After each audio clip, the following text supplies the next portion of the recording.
Hello, welcome to our session today. I'm Andy Bechtel. I teach in the journalism school, the recently renamed School of Media and Journalism. You may have heard about that. If you didn't hear about that, then our public relations is a little bit off, I guess, so to speak. But in all seriousness, I'm on Twitter, as you might imagine, because that's the topic for today. So you're welcome to follow me there. We'll talk about that, of course. I also have a website in which I talk about news and writing and editing and news judgment and journalistic things. So if you're welcome to stop by if you're curious about those types of topics as well. So I appreciate you being here today. And so I'm going to kind of go over a little bit what we're going to be doing in this session. This is a Twitter basics session. Some of you may already have a Twitter account. That's great if you do. If you don't worry. We'll help you get started. So we'll talk about that. We'll talk about some tips on effective tweeting, how to follow people that are interesting to you, and how to get followers. I will also, at the end of the session, after about an hour or so, help you individually. So if you have individual questions like, how do I do this, how do I do that, I'll work with you one-on-one if you like. Anytime, though, you have a question about anything that we're talking about, please chime in, make a comment. This is an informal conversation about this topic. So I'm happy to answer any questions that you have that you think could help other people as well. But sort of an individual thing, like I can't figure out how to log in, I'll come help you with that at the end of the sort of big session here. So that's our plan for this afternoon, and thank you again for being here on your lunch hour. So what is Twitter? It's a free social networking site. Please come in. If you're here for Twitter, come in.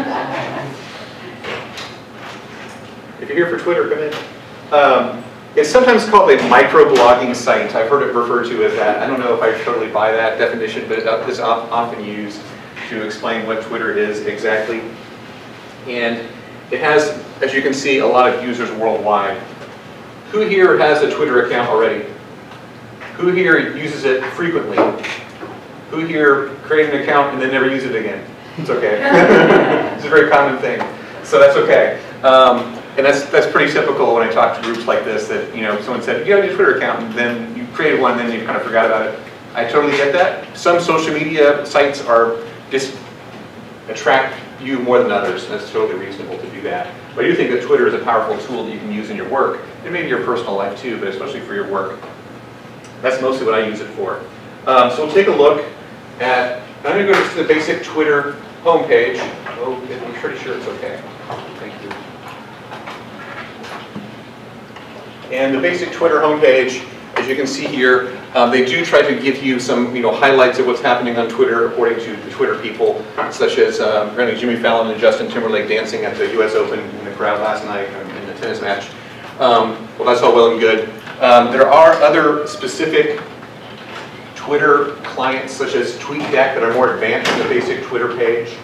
I'm not going to go into those today. If you want to explore those, or like I said, just one called TweetDeck. That is, a lot of people do use that who are sort of advanced users. But I'm going to, obviously, if you're going to make a new account, you'd sign up. But I'm going to log in, as most of you have accounts already. And I'll mention in a moment some effective techniques for coming up with your account name and things like that.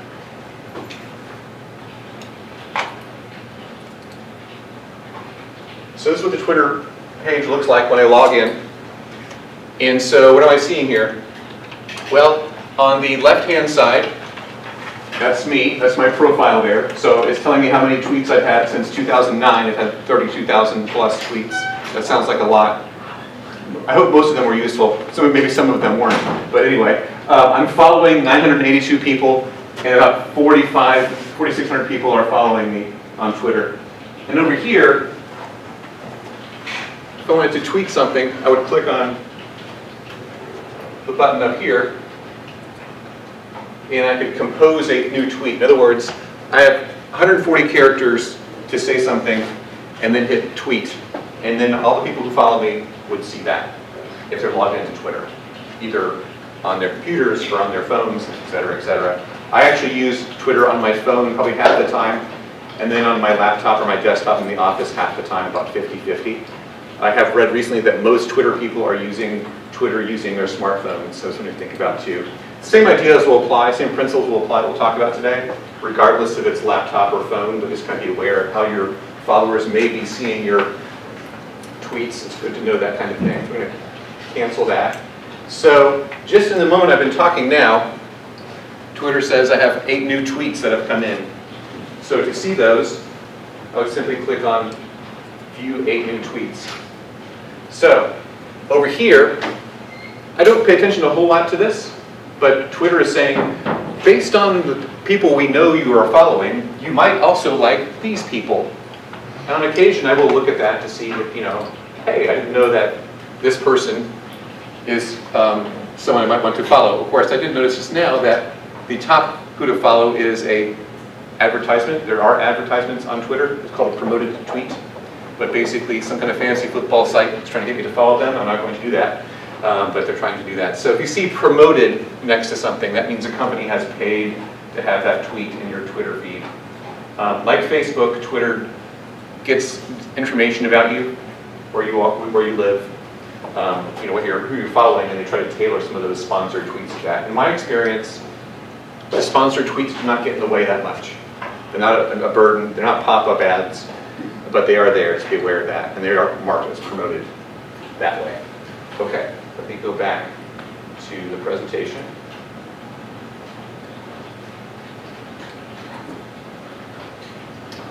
Sorry about that. Confession, I'm a Mac person, so I'm struggling slightly with this. You need to enable editing. Enable editing. Go there. Right. Another bar. Thank you. And then down at the bottom, I'm showing the slideshow. Can I just do from current slide? Yeah. Yeah. That work. Yeah. Thank you. Sorry about that. Okay. Again, I'm a Mac person, so I'm good at that. But Windows, sometimes I get a little confused. Okay. So how to get started? Who here is tweeting personally just for fun? Who here is tweeting as part of their job? Like someone said, we need to be on Twitter. Our department needs to be on Twitter. And you said, huh? That's okay. Because probably the person who said that wasn't really sure what that meant either. And that's okay. So you might be tweeting on behalf of your department or your organization. That's a common thing on campus. Are people in that situation where you're tweeting not as you, but as the Department of History or something like that, or the pharmacy school? Anybody doing that kind of thing? Okay. That's a very common thing too, where there could be several people in charge of that official account. So regardless of that, think about how you or your department, your unit on campus wants to use Twitter. Who are you trying to reach? Who might follow you? What kinds of things would you say on Twitter? What kind of information are you trying to get out there to people who follow you? So in my case, when I joined Twitter in 2009, I thought, well, first of all, I have a responsibility to do this because my field, communications, is going in this direction of social media, so I need to know what this thing is. That's one reason. But then I realized it's a really helpful tool for educators like me in journalism and writing and editing, where I can follow people who are tweeting about, writing tips, sending out links about things happening in the news I care about, and so on and so forth. And I found it to be a really powerful tool that way, much more than I thought it would be. Frankly, I was probably a little bit like maybe some of you were, thinking, why do I need to be on Twitter? I'm already on Facebook. I know what everyone had for lunch, and I don't need to know more about them. So I promise you, follow me, no lunch tweets. It is all a matter of who you follow. If they're not useful to you, unfollow someone. That's fine to do too. But think about before you create an account. If you already have, that's fine. But before you kind of get running with it, think about what's our goal here. What are we trying to achieve exactly? And think about your username. Mine's just my name, Andy Bechtel. In hindsight, it's a little bit long. It's kind of a long one, but it is intuitive. People think your name would be your Twitter name too. So if you're a department, obviously you have a different consideration there. And look around and see how maybe similar departments or units on campuses similar to ours name themselves. Like faculty governance, for example. Is it faculty FactGov UNC? I didn't set up the name. I think it's UNC-Chapel. UNC-Chapel. I've noticed around campus that a lot of the departments will use UNC and then the department for their Twitter handle. And my personal is Katie Turner UNC, so people can find me easily. I'm sure there's a lot of Katie Turners out there, but maybe not so many at UNC. Yeah, great idea. It's a good thing. Oh, and shameless plug. Follow @Employee Forum. Yes, well, I'll mention that, I promise. Forum is sponsoring this class. Yes. Please do follow us. Yes, yes. And I have a list of some recommended things to follow, and you're on there, don't worry, I didn't leave you out. So think about your username, because when people reply to you on Twitter, it'll do the little @ symbol and then the username that you have. That's why a little bit shorter might be better, because that counts against 140 characters you have to say something. So if I want to respond to Katie, I'm having to say the @ thing on there. I'm already in the 130 character range, so it helps a little bit to have a shorter name if possible. But something memorable is the most important thing, and searchable, as Katie mentioned. Because people will look for you on Twitter to try to figure out, hey, is the chemistry department on here, or UNC? They'll try to use search terms like they would in Google. There is a search function in Twitter that will try to find people for you. That way, you're going to be findable. And you can change your name later if you need to. You can go into your profile and change it, so don't feel like you're locked in. It's not like a web address where you're kind of locked in and stuck with that. You can change it, but it's helpful to kind of get started on the right foot in that direction. And then you can create the account. Like I said, it's free, it doesn't cost anything, and you can fill in. You have a chance to give yourself a little bit of identification about who you are. So my account says that I'm a journalism professor at UNC. And I tweet about journalism education. I think I say with a dash of sports and pop culture, because once in a while I'll just throw in, hey, go see this movie, it's really good, or whatever the thing is on the weekend. I'll put a tweet like that out there. You can use a profile picture. The default image for your profile picture avatar will be the egg, like the tweet to Twitter bird egg. And that's okay for the first 10 minutes you're on Twitter. But after that, I would suggest you use either a picture of you, if it's an individual account, or something that represents your unit on campus or your department. So, the old well is probably a fallback. A lot of people use that, but I would think of something distinctive about your department or about you. Mine's just a picture of my face from the summer when I was hiking out in the mountains, and someone took a picture of me. I thought, that's not a bad picture. I'll use that for my profile for a while. But do use one, because it adds credibility to your account if you have a profile photo. If you're the egg avatar, the default, that is a warning sign to some people that you're not who you say you are, or that you're just one of those annoying people on Twitter who causes trouble and tries to bother people. So the egg avatar is a warning sign that someone doesn't know what they're doing on Twitter, or is somehow using it for not the right reasons. So, as you've heard, people can follow you on Twitter, and I'll give you some tips and advice on how to get more followers. And as I said just earlier when I showed the screen with Twitter on it, when you tweet a message out, assuming that someone is logging in and checking Twitter periodically, they will see a tweet that you wrote, and they can respond to you and respond back to you on Twitter in that public space. That reminds me, Twitter is a semi-public space. Anyone can look at a Twitter page. Even if you don't have a Twitter account, you can still go to twitter.com, or you can see my Twitter page and my profile and all that, even if you don't have an account. So be aware of that. Unlike Facebook, it's a little bit more of a public space. You can do a private Twitter account that's sort of locked down, only people you allow see it can see it.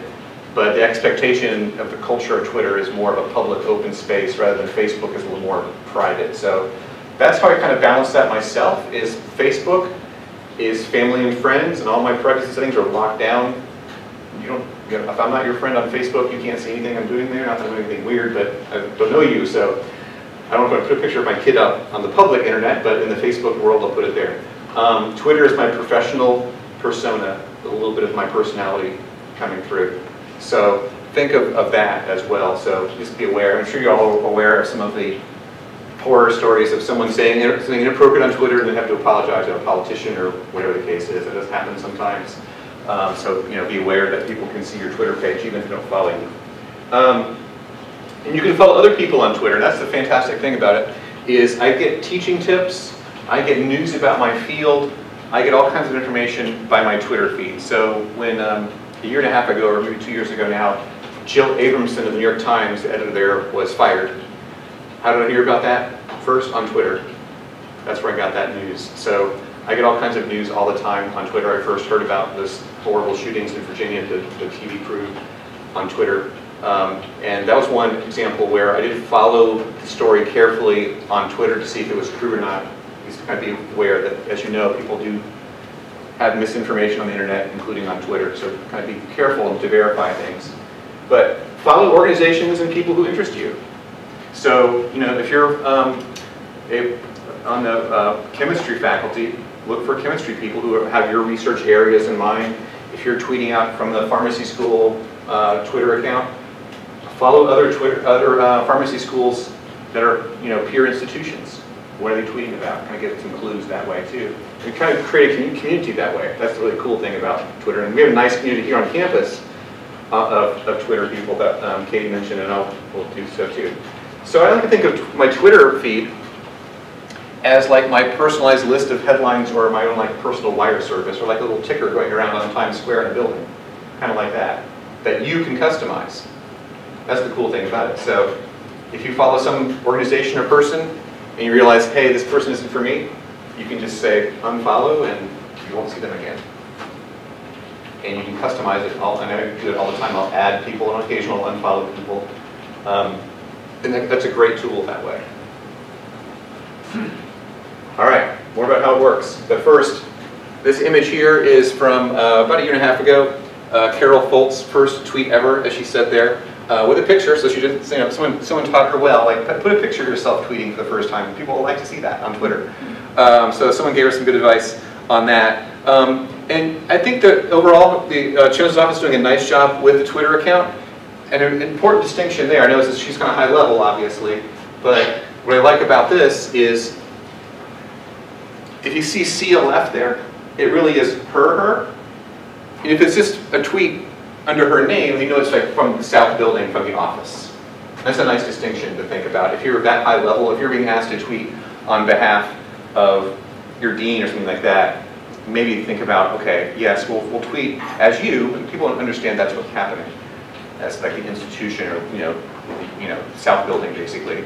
But CLF tells me, that's actually her, and that's kind of a nice personal touch to see once in a while as well. Yes? Is the one-word sentence period thing a Twitter thing too? Not necessarily. That's a pretty brief tweet. It can be, as we'll talk about today, it's a conversational tone there, casual tone, not so much of like New York Times headline style or CNN style.com headline writing. It's a little less formal than that. First tweet ever is sort of pretty basic there. But I do like the overall approach that they had with the picture and all that. So you get 140 characters. She didn't use all those characters the first time. So you get 140 characters, just as I mentioned. That would include, if you add a link, that's going to include, that's included in the character count. So if you have an announcement to your department's homepage, keep in mind, okay, maybe 120 characters or 130 because I have to leave space for my link to be there. And in case you're wondering, if you write 140 characters and you hit tweet, it won't do anything. It'll say, sorry, you're over. You're 8 words over, or 8 characters over rather. 8, they'll tell you. So you cannot go too long. Well, you get the little countdown. Exactly, you get a countdown. So it'll tell you as you're typing, okay, you've got 100 characters left, you've got 50 characters left, and so on. Basically, it's about 2 sentences, maybe 3 sentences, typically speaking. And there are little shortcuts you can use, abbreviations and things like that too. Can be helpful.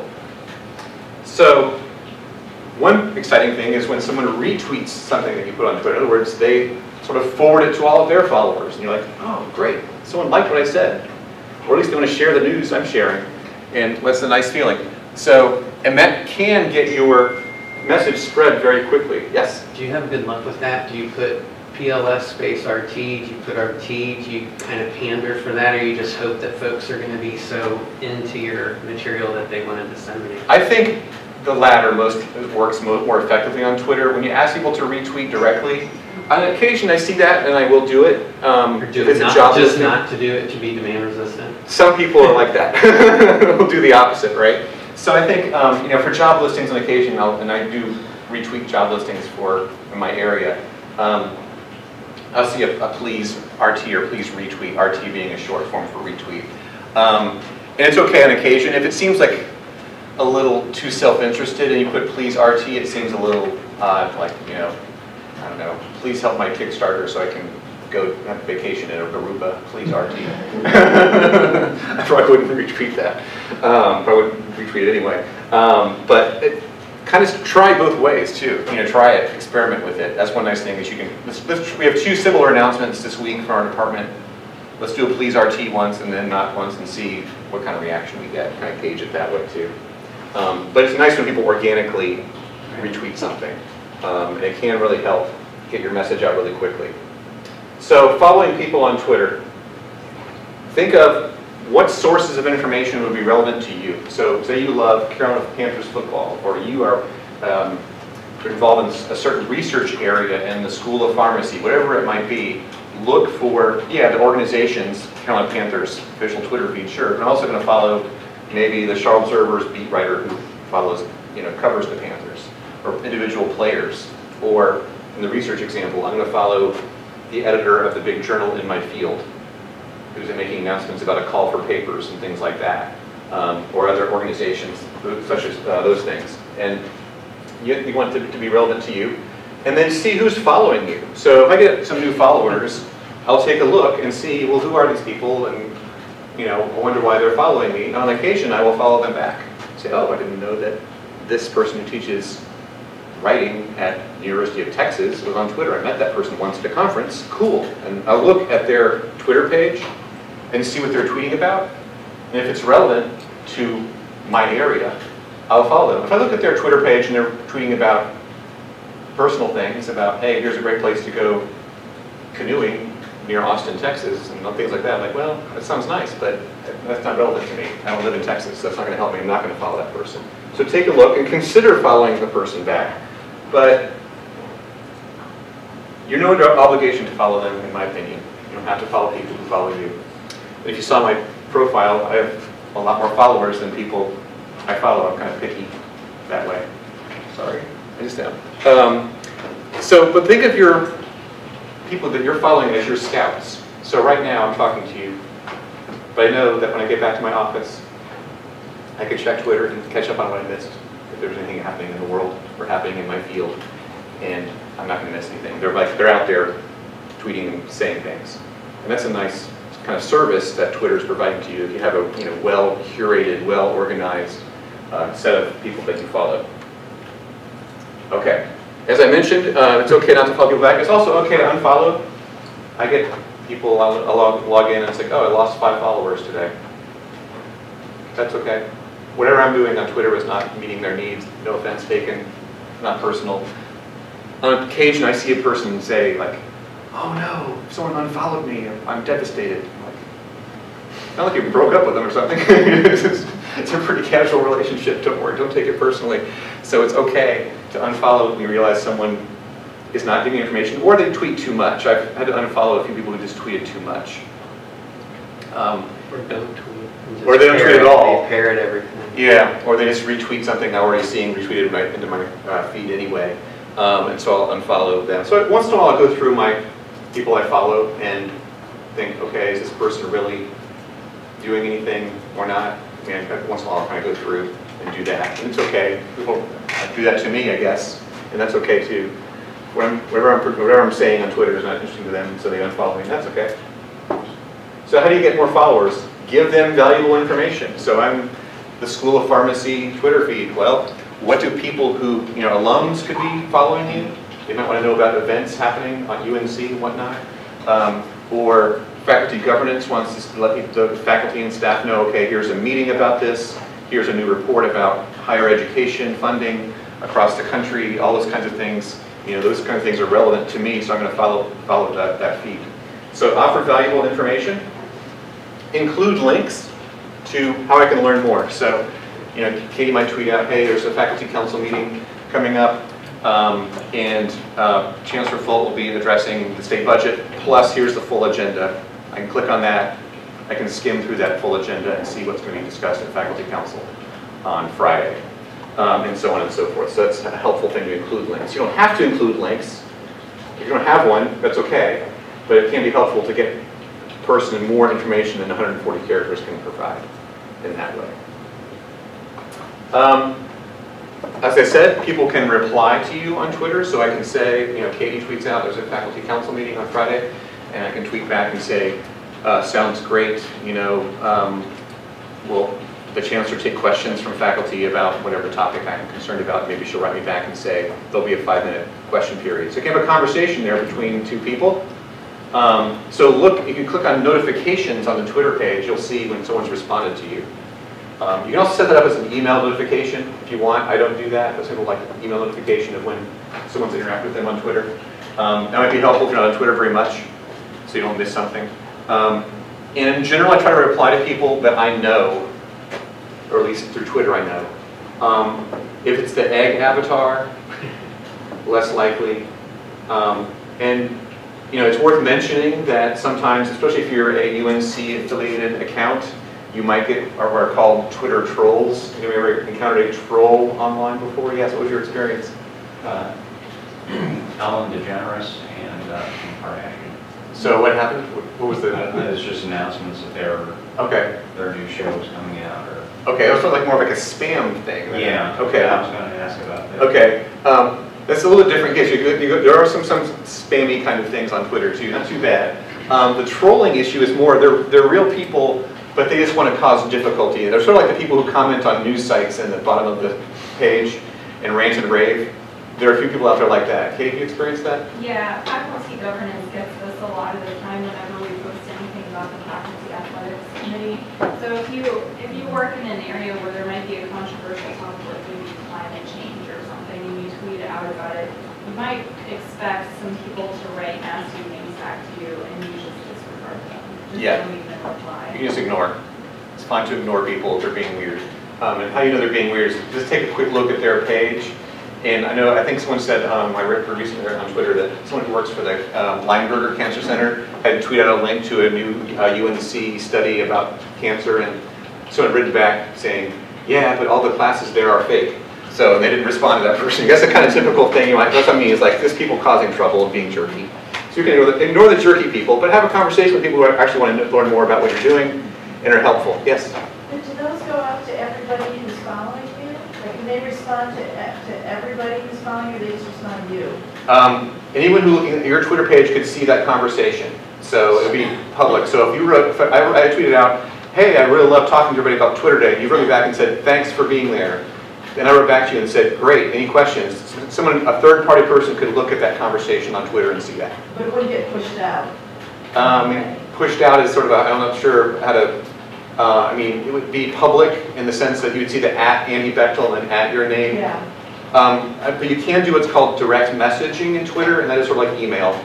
So on occasion I'll do is, if I don't want the conversation to be public, or maybe just the two of us talking for a long time on Twitter, I don't want to clog up the feed, I'll just do a direct message to you and say, hey, I'd love to chat with you about any questions you have individually about Twitter, and that kind of thing. Then it would be private in that sense, just the two of us. So people don't get like a notification like, oh, somebody posted to so-and-so's account that I followed. If you can set up your account to get notifications specific to what you want to know. Like, so if you get a note, someone mentions you in a tweet, like with the @ symbol, like, I think and then @ UNC-FacGov does a great job. And so if Katie has that set up on her account to get an email notification, she would get that. But you have to set up your account that way to notify you. Yes? Isn't it easier just to figure that both parties, the streams are available to anyone that is following either of Yes. these people? So if you don't want your data disseminated, don't tweet it. Right. Yes, that's good advice. It's like anybody,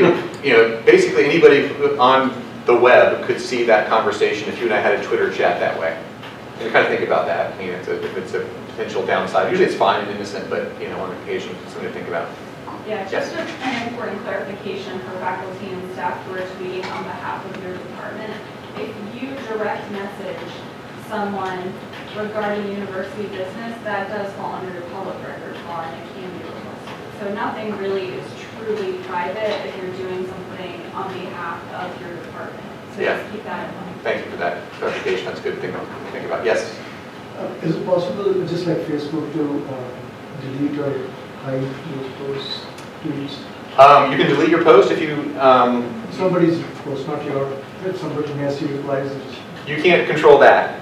It'll be there. If they, for some reason, somebody's, does, @ your name and says, I think you're terrible, you really can't do anything about that. There's been some talk, and I don't want to get too, make it sound too scary, but there's been talk about Twitter being trying to be better about policing that kind of activity, though, about harassment, because on rare occasions it has been a problem.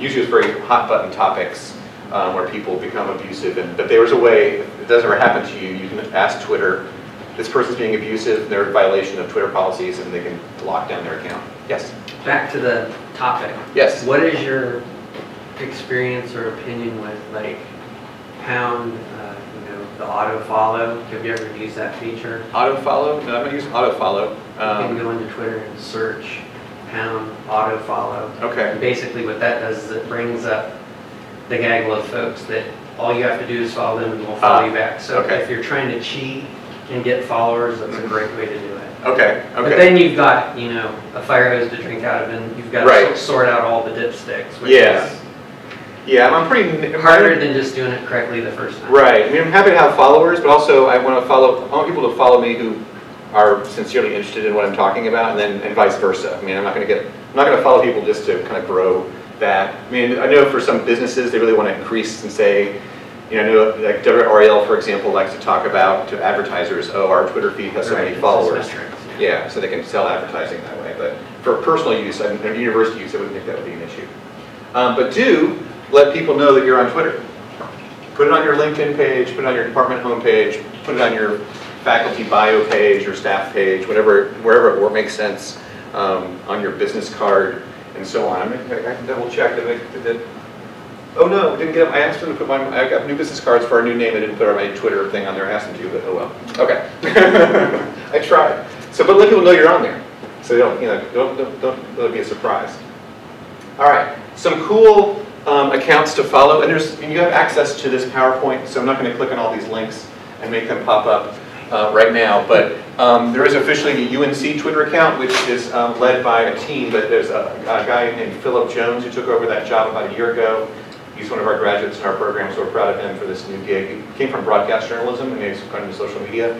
And he's frankly made the UNC Twitter account a little more fun and engaging, and as in more interactive and it seemed more student-oriented too than it was before. But it was always good, but it's kind of especially good lately. Employee forums on there, so if you're a staff member here on campus, you might know, hey, there's a scavenger hunt coming up, there's University Day activities, whatever the thing is. It's a great way to get news about that. I mean, yes, there are other ways to get that news from the Gazette and whatnot, but it's in real time practically. You can say, oh, okay, there's a great event happening tomorrow, I had overlooked it, but here it is on my Twitter feed, and I can click on the link and find out more about that. Chancellor Fulton mentioned her earlier, Jim Dean is also on Twitter. He's a curious one. It's a little more personal sometimes about, hey, went for a great bike ride in Chatham County today. That's kind of interesting in some ways. He's so personal with that. Faculty governance is on that, and Katie and her folks over there do a nice job about talking about not just what faculty governance on campus is doing, but also interesting articles from the Chronicle of Higher Education that are relevant to our campus and things like that. So it's a great service that way. I mentioned my colleague Stephanie Willen Brown, who's a librarian over at Carroll Hall, where I work in the journalism school. We have a small library over there, the Park Library, that she's in charge of. I'm not saying about what the journalism library is doing so much as I like the sort of conversational but informative approach that Stephanie uses with that account, where she's kind of gives like glimpses, like behind the scenes glimpses of what her job is like, new books they've bought, new subscriptions to online databases they have.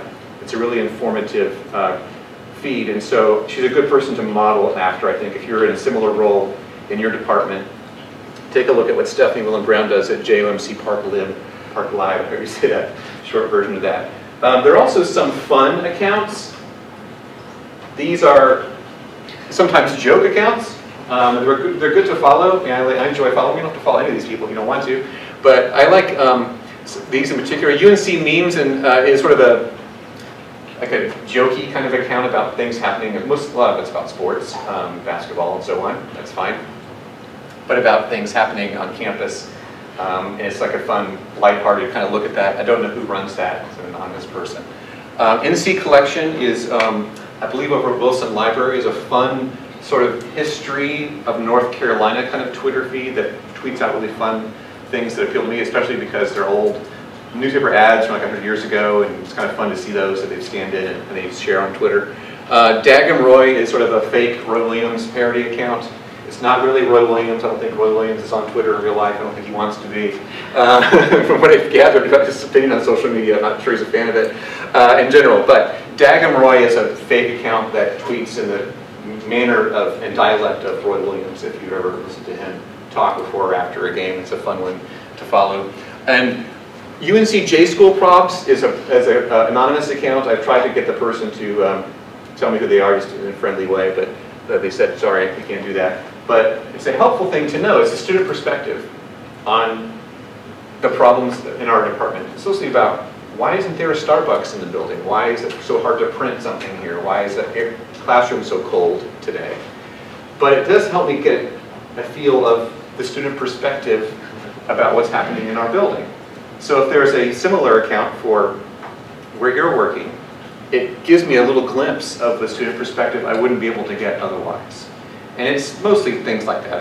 It's not mean-spirited. It's just sort of more fun, like, you know, we're all stressing out about exams, and, you know, I can't get this printer to work, it's jammed, and stuff like that. So it's a helpful thing that way. So kind of explore for your area, your interests, what helps you, but I like those for campus things. And there may be others, if you have others, I'm happy to hear some suggestions. So what should you be saying on Twitter?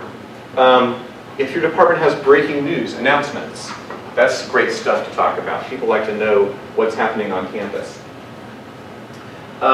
News about your academic unit or area. So if you're in the pharmacy school Twitter feed, there's a great news study about something at an academic journal that has some connection to campus or just in general in the field.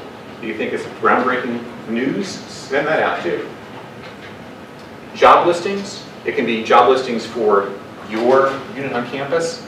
I do some job listing things because I have students and former students who follow me, so if I know of a job opening at cnn.com or whatever it is, I'll tweet that out. People seem to like that. Scenes from daily life, so if you are, again, like the pharmacy school, you know, show me a picture of something happening in your department, in your school. It could be an official kind of speech thing, or it could be just a casual moment in the lobby, professor talking to a student. People like seeing those kind of behind-the-scenes types of images. Personal observations, if it's a personal account, sure. It's okay to do that, some of that. I mean, within reason. I'm not sure I would tweet your every single lunch, but some people like to do that. You know, it's more of an Instagram thing to me, the food pictures. But if it's appropriate to your account, you know, be careful if it's a departmental kind of thing. You know, talk about that as a policy, like how personal are we going to get with these things. But the UNC official Twitter account has gotten a little more personal, like I said, because you also want to keep it professional. Even if it's just you, if your bio mentions, it probably would, your affiliation with the university, be aware that at some level, your expression on Twitter reflects the campus. I think about that. I mean, I know, you know, I think the university understand I'm talking about things as me, but also I'm not going to go on Twitter, I wouldn't do this anyway, but I'm not going to go on there and rant and rave about religion or politics or some other kind of thing. I mean, I suppose I could with academic freedom and whatnot, but I'm not here to rock the boat that way. I know that whatever I do on social media, because yes, it's hard to delete. Even if you delete a tweet, someone could have screen grabbed it and saved it. So I'm aware that I am in some level speaking for the journalism school when I tweet about something. So if I went on some rampage on Twitter, it might look bad.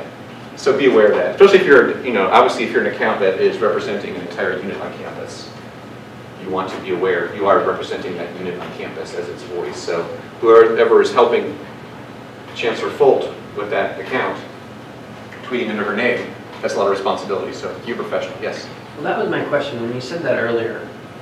Because one of the biggest challenges that we face is trying to have a rich, textury, descriptive, grammatically correct, 140 character, you know, collar grab on someone, and keeping acronyms or stuff from the lexicon or pop culture, like poor punctuation. That's really challenging for us. So what, where do you represent? The Center for Banking and Finance. Okay.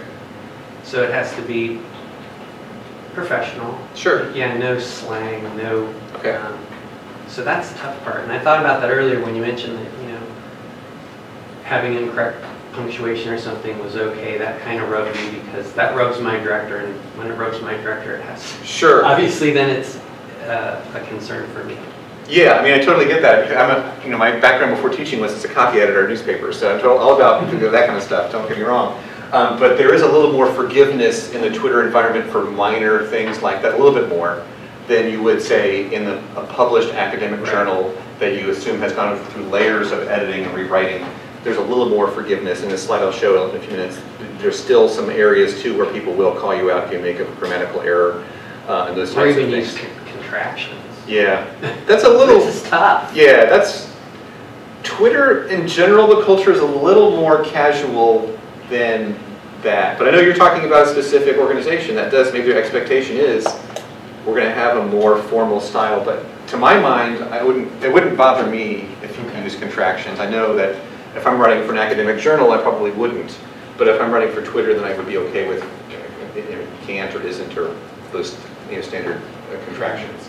It's that though you're projecting, as you mentioned, the tone of your organization somewhat through how you use Twitter, like anything else, just like you would for any other publication you produce. Some more tips for you: have a personal touch. Be conversational. Don't be sort of like a. One thing the news media might feel kind of got wrong with Twitter at first was that they kind of just blasted out headlines. Like newspaper headline sounding things, and people didn't like that. It didn't work very well. You got to make a connection with someone. Because when I say, how will this information affect you? To the people who follow you. And so, with the banking thing, okay, there's a new report out from the federal government or an academic journal. Okay, how does it affect that group? Use the direct address. I would suggest that. Here's what you need to know about this kind of thing. Can be helpful. Use a key detail. Find one thing about this news and information that will hook me in. So if Katie just says, there's a faculty council meeting on Friday. Well, there's often faculty council meetings on Friday, no offense. What's different about this one? Give me a detail about, okay, they're going to be talking about athletics. Oh, I'm curious about that because that's an issue on campus. I'm not. You guessed it. How'd you guess it? I don't know. I keep hearing things in the DTH about all that, committees and stuff like that. So, there's a question? Yes. So, on your example there, it says Leslie Jean Thornton at LJ Thornton. Yes, that's a tweet. Okay, so I screen grabbed it there. That first part before the at symbol, is that just, how does that get there? Is that the person that's logged into the account? Yes, that's the person who's logged into the account. She's a professor at Arizona State University. She's one of our PhDs from UNC. And so when I see my Twitter feed, as I showed you earlier, I have the name and the image of the person or organization, and then her Twitter address or her username. And then what she said here, I can see here, if people have retweeted this, it would tell me how many times it's been retweeted by other people. We'll talk about favoriting. It's sort of like liking something, and sort of like Facebook in that way. If I click on View Summary, sometimes there's a little bit more information about where the link will take me to and things like that. But I can see she posted this 34 seconds ago, and I screen grabbed this. It's at the top of my feed. And I was like, that's interesting because some research, academic research says that tweets that have images with them get more clicks. So I thought that was interesting. So I screen grabbed that and did that. So if I were looking at my regular Twitter page, I'd see her and then all the other people I follow who are tweeting at that moment or in the past hour, whatever the case is. And by the way, that's a good question. Leading to another point. Don't feel bad about not seeing everything on your Twitter page all the time. People say, oh, I can't follow many people because I'll miss some of the tweets. That's okay. It'd be impossible to kind of corral all of them. So you can create a little subset list of important people if you want. I think of it this way, though. When I go to Twitter, I'm like dipping my toe in the stream, and the water goes by, and it feels nice. Then I'm going somewhere else for a while, and the water will pass by. If it's important enough information, like the Jill Abramson firing was on my Twitter feed for days, it'll come back to me. I'll find it again. You're not going to miss anything if you're not on Twitter 24 hours a day. It'll be okay. Just check in once in a while. Don't worry about it. Use a number. Why do you see all those tweets and headlines these days? The top 9 things to know about the Republican debate coming up or something like that. Why do people use numbers? They attract our attention. There's some research that shows that people feel that's a finite amount of information they're going to get when it doesn't feel overwhelming. So the numbers are effective. So you can say the internet's crazy for these cat pictures and 47 craziest cats on the internet. There's a reason those numbers are in those tweets. Use abbreviations. I was doing some Twitter training with WTVD, the TV station, and how their reporters and producers use Twitter. And I noticed they were kept spelling out North Carolina and South Carolina and things like that in the tweets. I'm like, it's okay to abbreviate those things, you know. And they're like, well, we thought it'd be more formal sounding. Well, you only have 140 characters, and I can NC makes sense to me. So abbreviate that and save yourself space for more important information beyond the geography. And then you can add a photo. It's as simple as attaching a photo to an email, basically. Use a chart. As Leslie Jean says here, that does get more people to click and see what you're talking about if you have an image there. And it'll give it like Twitter will give like a preview of the image in the Twitter feed, so you can kind of see a little piece of it. All right. I mentioned earlier about the issue of a tweet versus a headline, sort of in my world, and the difference. So the LA Times wrote an article about the sales tax going up in LA County to 9.75%. Ouch, that's pretty high. Welcome to California, I guess. And so it was the rate increase is about to go into effect. The website headline and the newspaper headline said something like, sales tax to go into effect tomorrow, or something like that. They wrote the tweet as only 3 more hours shopping hours until the sales tax goes up. And it had, you know, a big response. People were like, oh, thanks for letting us know. I was going to go buy a new phone or a new computer today. And I want to do that now versus tomorrow when the sales tax goes up. So thanks for letting us know. So making that connection to people about how this news can affect them is really helpful. So if you have an event or news that can help people, make sure you focus on that angle of it. A couple other tweets I liked. I'll show you some examples. You know, I liked the tone that Daily Tar Heel put here, and I see the faculty governance retweeted this, so I guess they liked it too. You know, you're confused about how the search goes for a new UNC system president. We made a timeline for you, so that's helpful. I know what the information will be about. I even know kind of how they're presenting it as a timeline versus just a regular article about that. So that's interesting to me. And here's an example of sort of a behind-the-scenes departmental level thing where, you know, we had a guest speaker from a public relations firm in New York come and talk to our students for a couple days. And one of our faculty took a picture of her talk and her interacting with the students. And this got lots of, you know, response to the journalism school, retweeted it and whatnot. So those behind-the-scenes things, if you're working for a departmental level Twitter account, that can be really helpful and interesting to see kind of. Yes? I noticed at the very end of that tweet, it said at UNC-J school. Yes. Why? I probably would put it in there. I probably would put I would actually put, to brainstorm, I would probably put the word at there. There's debate about this. This is kind of getting the Twitter weeds here a little bit, but to my mind, this is just a proper name, the Twitter address, like your at symbol and then your name. I would put I would have said class 2 brainstorm at and then at UNC-J school. You know what I mean? Like the word at there. That's what she means. So you'll delete the word at if it has the at symbol in there. There's debate about that. And I guess I'm also asking, why mention yourself again? It's like your tweet account's taken there. It could be that the faculty member wanted to make sure that our official Twitter person saw this and didn't overlook it. Okay. And they would get a notification saying, hey, you've been mentioned on Twitter. I see. And so then they kind of grabs their attention. So if you want to, you know, on occasion I'll do that. I'll say, I keep picking on Katie back there, and I'll say, hey, and then at faculty governance, what's the agenda for this week's faculty council meeting? So then Katie in her office would see, oh, someone's asked us a question. If I didn't have the at symbol, like the account name there, with the at symbol, then you might overlook it, maybe. It might still pop up on your radar screens, but it it's like sort of like mentioning you, like as they call that. Well, like with Instagram, you have all these hashtags. And yes.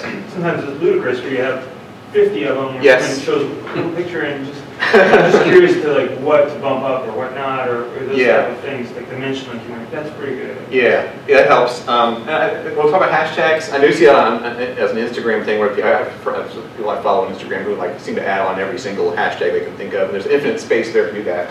On Twitter, I would keep it maybe 1 or 2 hashtags at most. We'll talk about hashtags today too. So a couple more sample tweets. I think it's fine to ask a question, as that top one does, as long as the answer is in the link that you provide. So you hear people ask and criticize the media, my field, for what's called clickbait, which is sort of teasing you in. I'm okay with enticing people to click as long as they get something nutritious out of that. don't bait them and then switch to something else, or make sure you answer the question. And there is some place for wordplay and other techniques, depending on your organization, depending on the tone of the situation.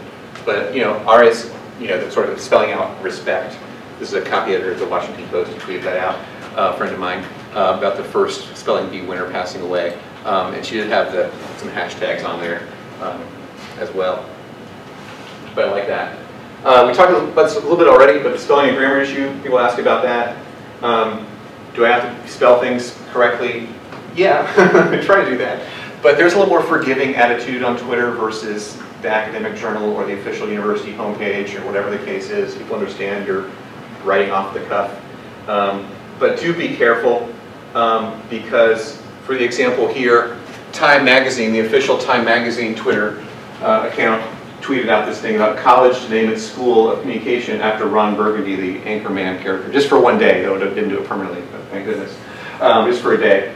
And they have the wrong its there. It should be just ITS, not IT apostrophe S, the its problem that vexes lots of my students. So people did, as you can see here, respond and said, hey, Time, as they're saying there, it's, so if you're tweeting as a big, the school of government is your Twitter account, be aware if you misspell Pat McCrory's last name, people will notice that. The little typos, commas here is a little bit more forgiving. The environment's somewhat more forgiving, depending on, you might have a different experience. But in general, people understand a little bit that typos would be hilarious to spell Pat McCrory's name wrong. Yes, that would be bad. That would be a bad thing. Maintain good taste. Sorry about this slide kind of cutting off there. My Mac did that, I guess, versus Windows. Maintain good taste. This is one from my field where an anchor for the TV station in Philadelphia was trying to play off of the fact that Breaking Bad, the series, was having its finale. And she tried to connect that to some actual live news in real life in Philadelphia and use this tweet, and she was reprimanded for this tweet and got a negative reaction from people on Twitter saying, it's insensitive and so on. So, maintain good taste, and like I said, keep that professional level up. You can track your traffic. There are different ways to do this. This is a screen grab from the Twitter app on my phone. So it tells me how many people saw my tweet. I don't know exactly how they know that, but how many people saw my tweet. In this case, it's a job listing for managing editor at WRL.com. Engagements means people clicked on that or did something with it, and so on. So if that's a concern for you, there are more advanced tools than that. We won't get into those today. But there are advanced analytical tools that can tell you, how Twitter is working out for you. But the phone has a nice thing where I can kind of see right away, oh, well, not only was it retweeted that many times, but people, clicked on it and did this and that and the other thing. We talked about hashtags a little bit, what came up. This is one from the, last month. The hashtag FDOC, which I actually saw in print in the Daily Tar Heel, in the print edition of Daily Tar Heel, the first day of class. So be aware of the power of hashtags that way, especially how they're kind of creeping into everyday language. But hashtag is what I used to call the pound sign. The pound sign on your old phones, those things. Or the number sign. And then some kind of word, which has to be together as a word. You can't do a two-word hashtag. You only pick up the first word. But it's a nice way to kind of tag the content. So for example, first day of class. So these three people are all talking about the first day of class at UNC, including the university account. So if I clicked on that in Twitter, it would take me to all the people who had that in there, with the hashtag in there. So on occasion, I'll use that for, to kind of keep track of an event. So for example, we're going to have First Amendment Day on campus. I'll make a pitch for that. September 29th, I believe it is. And it's a celebration of all the First Amendment with the law school and journalism school and so on. The hashtag will be UNC free. So, as in freedom. So, we used to have First Amendment Day as the hashtag, but that was long. And people did either first, spelling it out, or, one ST. And so that we said, let's make a better hashtag. UNC free is shorter, easy to remember, and everyone will type it in the same way. And that, if I click on that, then I can see all the tweets about that event. So it's a helpful thing that way. So if you have an event or a topic, consider using a hashtag, but maybe one or maybe two. You don't have to use the hashtags at all if you don't want to. They're not required. They can be helpful. Some frequent Twitter abbreviations you might see, and you've already heard some of these today. RT is a retweet. In other words, you've been retweeted. Sometimes people will retweet, they retweet something, and then they'll do, their next tweet will be, regarding that LRT, that means last retweet. Like, I retweeted that because of this. It's a new one I'm seeing more often. Hat tip is, I get if someone says something funny, or I saw a link thanks to somebody else in my email, and I tweet it out, and I'll say, here's something new and interesting, HT to Katie for mentioning it to me. Like, kind of like citing your sources, I guess you could say. Overheard is exactly what it sounds like. So if I'm walking across campus and I hear someone say something funny, it would be OH. And if more people want to come in, Katie, you want to open the door there? Okay. Folks want to come in. Maybe, maybe not. Okay. And then this is in case you missed it. So on occasion, people will tweet the same thing twice. Maybe one time at noon, and the next day at 5 p.m. if they think it's important. They'll put this "in case you missed it" abbreviation in front of that, in case you missed it the first time. And that's fine. If you think it's important information, it can't hurt to tweet it twice, like about a meeting coming up or a job listing or something like that. Follow Friday is kind of fading away, but that was a big tradition for a while for Twitter, was to do recommend people follow on Twitter with the hashtag FF or Follow Friday. Like, as in on Friday, sort of like Throwback Thursday is now. You know what Throwback Thursday? TBT. It's kind of like the same thing, but a little bit different. Did we get that straightened out, Katie, some folks looking for the right room? Checking now. Are we in the wrong? Were you in their way? I thought we had the room till 1:30. I just keep going. Okay. So real quick, in case we do get the boot, direct messages is a way to send an email basically within Twitter to someone, if you want to do that. Favorites is a little star. It's kind of like liking something on Facebook, where you click on the star and it says you favorited that. It means you like it. Or it's also a way to kind of bookmark something, because you can go back later and see, what did I favorite today? You can see what you did. Twitter trends, on the left-hand side of the Twitter page, when you're on Twitter, you'll see what people are talking about. You can customize that by city somewhat. There's one for Raleigh, one for Greensboro, not one for Durham or Chapel Hill. But you can see what people are talking about in unique places. The lists is sort of an advanced thing, but if you want to set up your Twitter feed by topic of the kinds of people you follow, you can create individual little segmented lists of people. So you can slice up all the people you, so to speak. It sounds kind of strange. You can divide the people you follow into categories if you wish. I do that with, I teach a class online, and everyone in the class is on Twitter, so I have a special list of just those students so I can see what they're saying on Twitter. And then muting. Say you want to follow somebody, but sometimes they talk too much. There's like a mute button on Twitter. They added that last year, which is a nice thing. A real quick example of that is, I follow a guy who's really good during the week on Twitter. He's also a diehard Carolina Panthers fan, and that, I admire the passion.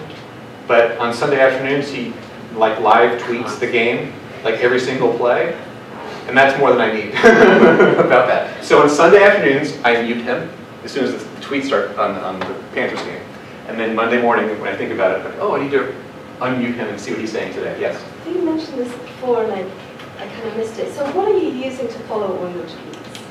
I'm just using the basic, two things, the basic Twitter homepage. So you have it up on your PC? Yes, on my laptop, and my desktop in my office. And then I didn't bring my phone with me, but I have an iPhone. There's an app, you can use app on that. So about half the time I'm taking the bus or whatever, I'll look at my Twitter feed there. Okay, so both places. You're like using it for notifications? No, I don't. I pretty much, as far as like email notifications, I pretty much turned all of those off as my own personal preference, because I found that they were just clogging my inbox. Right, so you're really just using it as a newsfeed following? Yes, exactly. Exactly the case. Other questions?